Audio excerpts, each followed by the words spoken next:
Assalamualaikum warahmatullahi wabarakatuh. Perkenalkan saya Cynthia Fatmariza dengan NIM V1322019 dan saat ini saya akan menjelaskan beberapa tahapan untuk menyelesaikan tugas dari ujian akhir semester pada mata kuliah Marketing Analitik. Dan sebelumnya saya akan men-share screen terlebih dahulu. Baiklah, saat ini sudah muncul worksheet pada bagian pricing dan saya berada di sheet linear demand curve.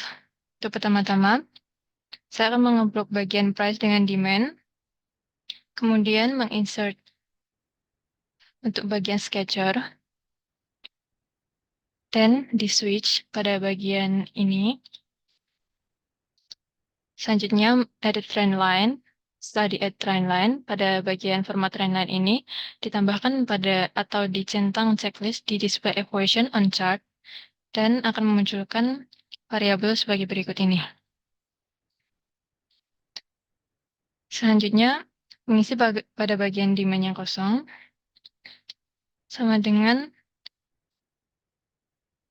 3000 min 0,0133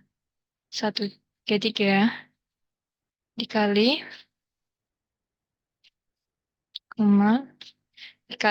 price.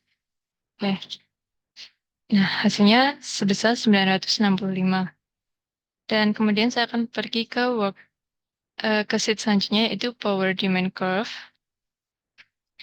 Di power demand curve ini, saya akan mengestimasikan pada bagian A sebesar 25.000. Kemudian di bagian demand-nya ini, saya akan memasukkan rumus seperti di samping, yaitu 25 dikalikan dengan price-nya, pangkat, karena elasticity-nya terdapat 2, maka min-nya itu sama dengan min 2. Nah, karena hasilnya di sini masih 0, dan saya menginginkan hasilnya menjadi 1000, saya akan mengubah ke bagian general terlebih dahulu.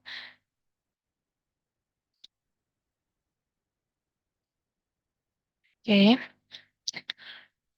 Nah, saya akan pergi ke bagian data, kemudian ke what if analysis, ke goal sheet, dan set cell. Nah, set cell-nya di bagian demand ini untuk diubah menjadi value-nya sebesar 1000 dengan mengubah bagian sel 25.000, yaitu A. Oke. Maka hasilnya dihasilkan sebesar 22.500. Oke. Selanjutnya saya akan mengisi bagian demand. Demand sama dengan A, dan kemudian saya akan kunci dengan F4 terlebih dahulu. Dikalikan price di bagian samping ini, kemudian pangkat min 2. Oke, hasilnya ada 1000. Saya akan mengganti menjadi rupiah terlebih dahulu untuk akurasinya. Oke, dan saya tidak perlu memasukkan secara satu persatu manual, tapi saya akan langsung secara otomatis dengan mengklik 2 kali. Maka hasilnya akan langsung terlihat seperti ini. Untuk berikutnya ada sheet optimizing price linear. Untuk optimizing price linear ini, saya akan mengestimasikan untuk harga terbaiknya sebesar 50.000. Kemudian untuk demand-nya ini, saya akan membuatkan sketcher terlebih dahulu. Saya akan pergi ke insert, kemudian menambahkan sketcher. Di bagian sketcher saya akan switch row atau kolomnya. Dan menambahkan edit trend line, kemudian men-checklist display equation on chart, dan akan menampilkan variabel sebagai berikut. Nah, variabelnya akan dimasukkan ke bagian demand ini, sama dengan 15.000 dikurangi 0,2 dikalikan base price-nya 50.000. Hasilnya sebesar 5.000 rupiah. Dan untuk profitnya, sama dengan saya akan memasukkan seperti rumus yang ada di sini. Price min unit cost dikalikan demand. Untuk price-nya itu ada base price ini, kemudian dikurangi unit cost-nya sebesar 32.000 kemudian tutup kurung, dikalikan dengan demand-nya yang ditemukan sebesar 5.000 tadi, kemudian enter. Hasilnya ada 90 juta. Selanjutnya saya akan menjelaskan ke sheet yang berikutnya, yaitu optimizing price untuk linear pada bagian kedua. Di bagian kedua, saya akan mengestimasikan base price-nya lagi. Kira-kira sebesar 72.000. Untuk demand-nya, saya akan masukkan dari price dan demand di sebelah kanan ini dengan menambahkan sketcher terlebih dahulu, kemudian men-switch row atau kolomnya, add trend line-nya, dan kemudian men-checklist display equation on chart-nya.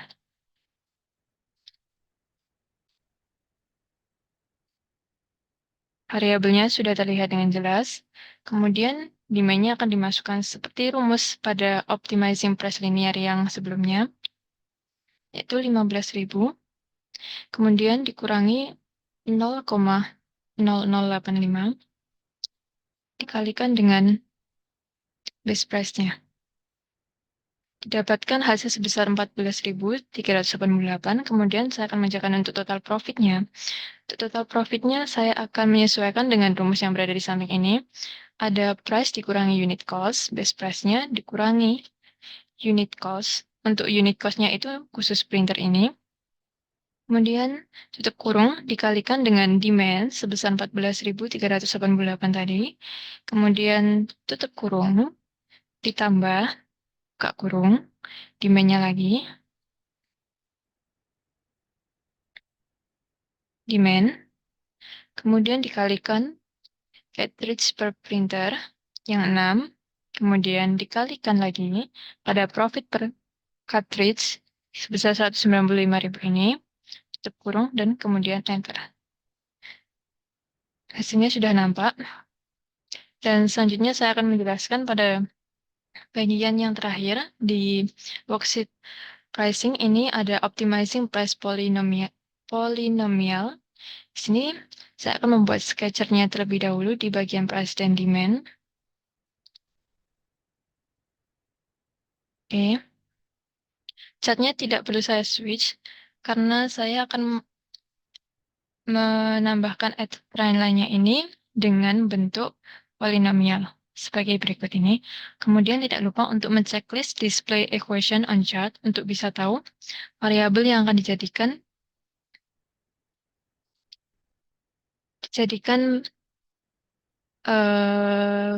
untuk demand-nya. Nah, dan begini saya akan menghitung pada bagian demand itu sama dengan untuk sebelumnya saya akan mengisi base price-nya sama dengan pada bagian low price yaitu sebesar 50, maka saya akan mengisi di bagian base price-nya 50.000 dulu saja. Kemudian klik enter. Untuk selanjutnya pada demand-nya saya akan masukkan seperti rumus pada variabel di sketchernya ini. Di sini saya akan langsung memasukkan pada bagian 0,00282 X min 137. Karena di sini terdapat min 8X dikurangi 0,8. Karena 0,8 bilangannya juga 8. Jadi saya akan menghilangkan angka 8-nya dan langsung ke bagian price untuk dikalikan pada pangkat 2. Jadi base price-nya ini 50 sama dengan base price-nya ini berpangkat 2. Kemudian ditambahkan 0,0082 dikali base price lagi dikurangi 137. Kemudian mengklik enter. Nah, hasilnya sudah muncul sebesar 2,527,273. Kemudian untuk profitnya saya akan masukkan seperti rumus yang berada di samping kiri ini, yaitu buka kurung untuk price 50, dikurangi unit cost-nya ini 25, kemudian tutup kurung, dan dikalikan demand-nya di atas. Nah, karena saya menginginkan untuk tahu sebesar apa keuntungan yang bisa didapat, maka saya akan pergi ke bagian data, kemudian ke solver. Nah, di solver ini saya akan meng-set objektif untuk pada bagian profit ini ke hasil yang maksimal dengan mengubah variabel sel di base price. Nah, kemudian saya akan menambahkan constraint-nya. Untuk constraint-nya ini ada dari base price 50 yang harus lebih besar sama dengan dari low price yang 50 tadi. Kemudian menambahkan sel reference-nya 50.000 harus lebih kecil dari 70 ke constraint-nya 70.000. Kemudian klik OK. Nah, jika dirasa sudah, ke bagian klik solve, kemudian OK. Nah, hasilnya masih tetap sama.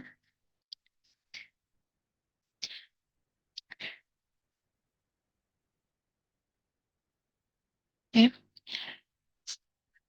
Karena pembahasan tentang tahapan di worksheet price yang sudah selesai, saya rasa saya akan melanjutkan untuk pembahasan di worksheet forecasting.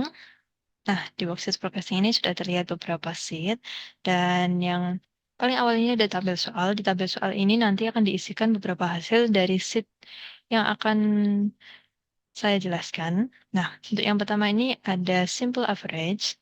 Saya akan memblok dengan warna terlebih dahulu. Di sini ada periode Maret 2019. Saya akan langsung masukkan rumusnya dengan sama dengan average. Average yang ini. Kemudian blok semua unit di kolom C. Kemudian tekan enter. Dan mengcopy sama dengan di bulan April. Selanjutnya saya akan masukkan di tabel soal. Hasilnya tadi ada 42 di bulan Maret dan 42 di bulan April. Untuk selanjutnya ada most naif. Di most naif ini hasilnya ditentukan dari periode di bulan sebelumnya, yaitu di bulan Februari tahun 2019. Ini ada 35 unit. Jadi, untuk kedua bulan juga akan menghasilkan unit yang sama. Sebesar 35 unit. Saya akan memasukkan hasilnya ke bagian sheet tabel, 35 untuk bulan Maret dan 35 untuk bulan April. Untuk berikutnya ada seasonal naif. Nah, untuk seasonal naif ini akan dimasukkan unit datanya sama dengan periode di bulan sebelumnya. Karena ini 2019, maka saya akan mencari di bulan 2018 Maret. Ini ada sebesar 48 dan juga 34. Maka saya akan memasukkan bilangannya sama, 48 dan juga 34. Dan kemudian masukkan ke tabel soal. 48 dan 34. Berikutnya ada moving average. Di moving average, saya akan menggunakan data analis. Jadi bisa dicari di bagian data, kemudian ke data analis, dan memilih moving average. Oke.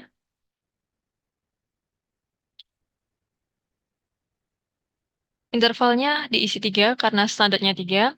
Kemudian menginput range. Input range-nya mulai dari bulan Februari ini sampai dengan Desember di tahun 2014. Dan output range-nya itu akan diletakkan di sebelah kanan Desember. Karena input range terakhirnya di bulan Desember, maka output range-nya akan dimulai di bulan Desember juga. Nah, karena hasilnya sudah terlihat, untuk Maret dan April ada 48 sama 41. Saya akan mengcopy terlebih dahulu, kemudian menyalinnya. Jika sudah, saya akan hapus terlebih dahulu. Delete cell. Oke. Dan masukkan hasil 48 dan juga 41 di tabel soal yang pertama. 48 dan 41. Selesai mengerjakan sheet bagian moving average, maka akan beralih ke exponential smoothing. Di exponential smoothing, saya akan menggunakan data analis juga, tapi khusus pada analis toolsnya di exponential smoothing.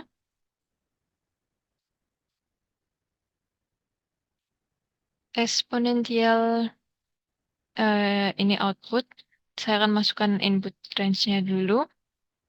Mulai dari Februari, nanti sampai dengan Januari di tahun 2015. Outputnya di sebelah kanan dari bulan Januari sini. Kemudian klik OK. Isinya ada 48 dan 40. Mengcopy, kemudian paste. Oke. Sudah selesai. Delete. Oh, untuk sebelumnya saya lupa untuk menambahkan ada penggunaan grafik. Jadi saya akan menginsert di bagian chart. Saya akan memilih line chart. Line chart ini. Saya akan mengganti tampilannya ke mode gelap dan menambahkan trend line. Trend line-nya akan saya ganti dengan warna putih supaya lebih terlihat. Untuk berikutnya, ke exponential smoothing, saya akan menambahkan line chart juga. Kemudian menggantikan dengan tema yang gelap. Kemudian tidak lupa add trend line dan mengklik bagian bulatnya, add trend line. Ganti warnanya agar lebih terlihat. Jadi trend line-nya moving average sama exponential smoothing itu bisa dilihat bahwa dua-duanya itu unitnya itu mengalami penurunan karena grafiknya itu semakin turun ke bawah. Oke, untuk sheet selanjutnya dan terakhir itu ada linear forecasting. Linear forecasting, saya akan membuat satuan angka terlebih dahulu yang dimulai dari bulan Januari.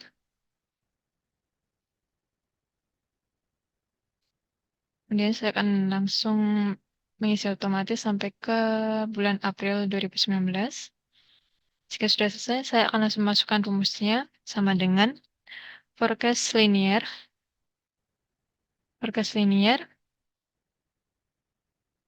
D61, kemudian titik koma, memblok bagian kolom C ini, semua unitnya, dan tidak lupa untuk, tidak sampai semua unit, saya mohon maaf, tapi sampai di bulan Januari, cukup di bulan Januari ini, kemudian mengunci dengan menekan tombol F4, titik koma, blok di bagian kolom D, sampai dengan bulan Januari, dan menguncinya dengan F4 juga. Tidak lupa untuk menutup kurung dan menekan Enter. Sama, oke, 40 dan juga 40 untuk hasilnya. Saya akan masukkan ke tabel soal. Oh, yang eksponensial belum saya masukkan ternyata. Hasilnya ada 49 dengan 40. 49 bulan Maret, 40 April, linear forecasting 40 dan juga 40. Oke.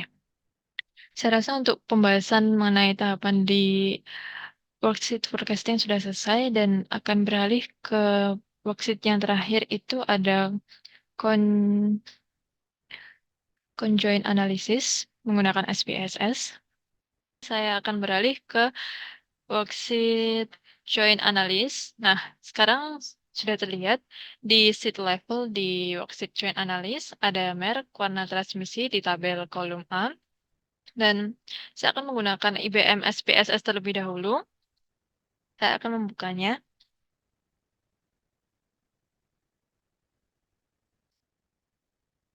Nah, sudah mulai muncul di sini. Untuk pertama-tama saya akan pergi ke bagian data, kemudian ke orthogonal design, dan ke generate. Nah, di sini akan muncul vector name dan vector label. Di vector name saya akan mengisi merek, kemudian vector labelnya merek mobil. Kemudian add warna mobil. Tambahkan, kemudian yang terakhir ada transmisi. Faktor labelnya transmisi mobil. Kemudian tambahkan. Nah, kemudian mengklik salah satu di bagian sini ke define values.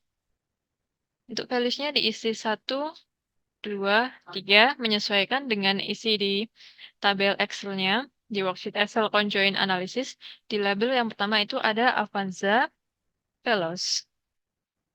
Kemudian di label yang kedua ada mobil dengan merek keras, dan yang terakhir Innova. Oke. Selanjutnya ada yang bagian warna. Ada 3 warna. Pertama hitam, kedua putih, dan yang terakhir ada silver.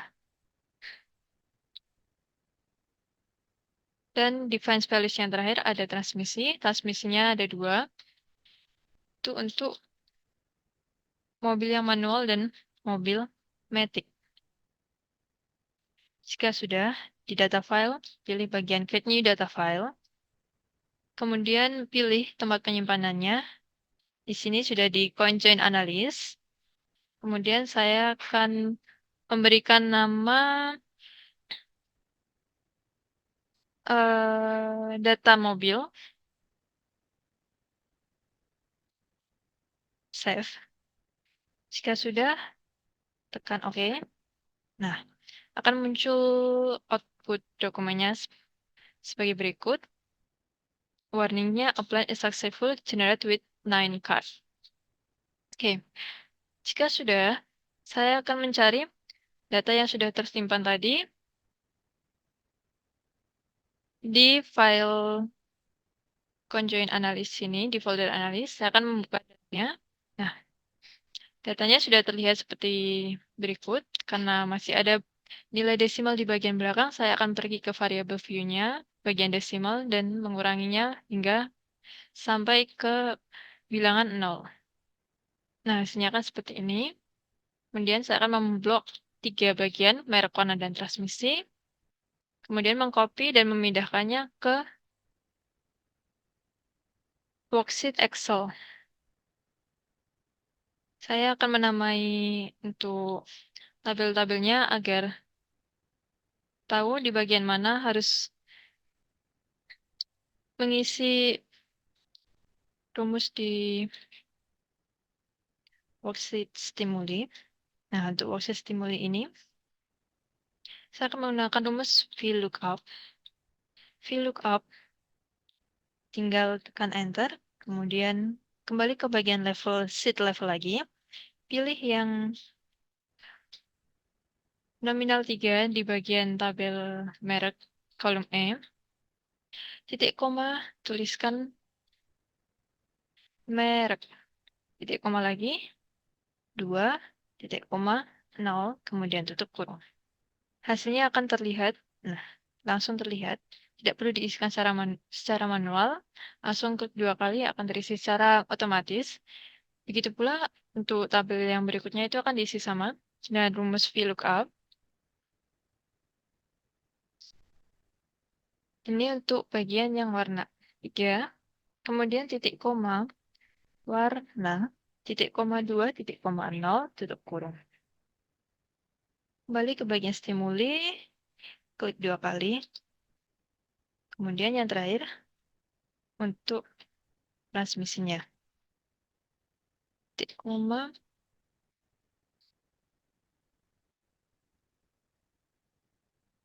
titik koma, transmisi, titik koma 2, titik koma 0, tutup kurung.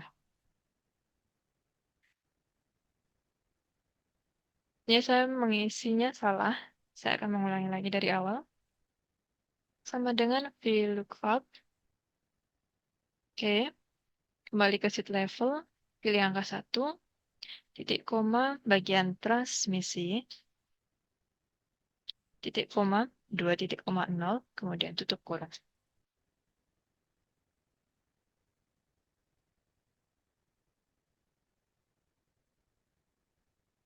Oh, saya mengisikannya salah, ini bagian koma, bukan titik koma.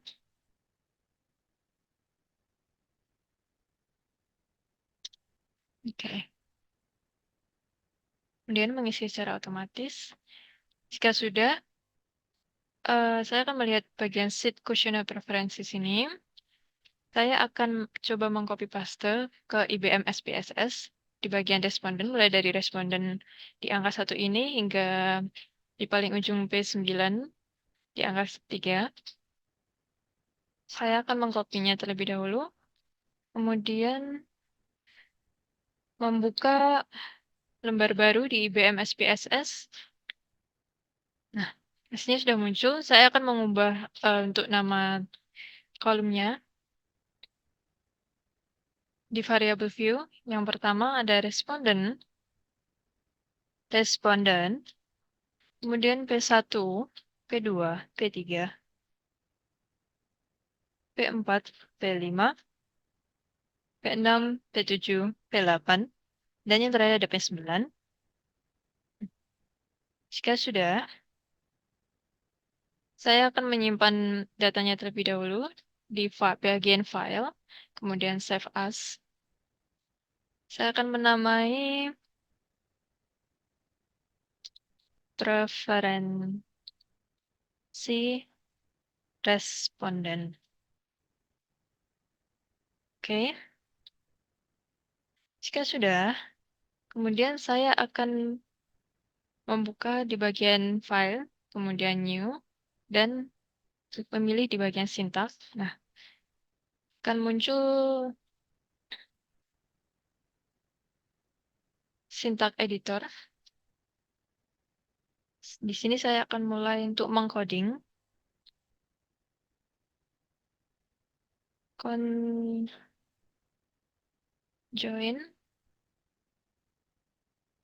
plan sama dengan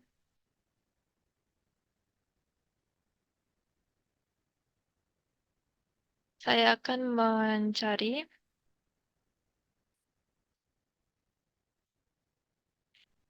lokasi dari beberapa data yang sudah disimpan, data mobil dan preferensi responden sebelumnya tadi.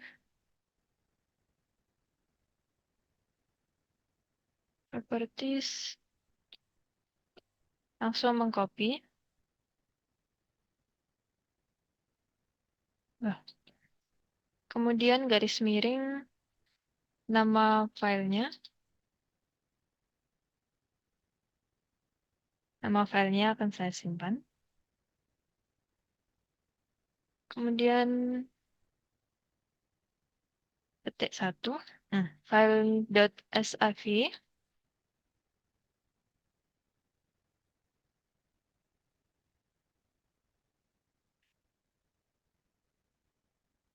Conjoin plan. Oke.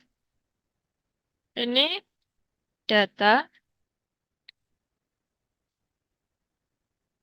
sama dengan mengcopy paste yang seperti di atas ini tadi.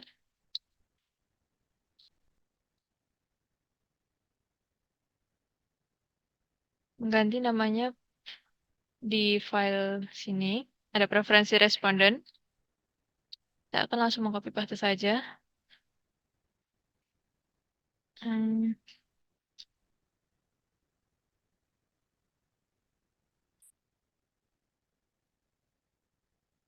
Selanjutnya ada score.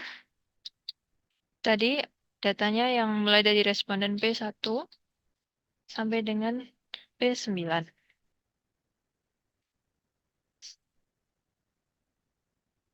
Di situ ada faktor. Faktor diisi merek, warna, transmisi. kemudian garis miring, subjek sama dengan responden. Garis miring, print sama dengan all. Karena saya sudah memasukkan semua codingnya, saya akan mencoba untuk menjalankannya ke bagian run, kemudian all. Nah, saya sudah memperbesar gambarnya, jadi di sini bisa dilihat berbagai rangkuman dari hasil-hasil data dari preferensi responden terkait jenis mobil, modelnya, mulai dari model, warna, dan juga jenis mobilnya.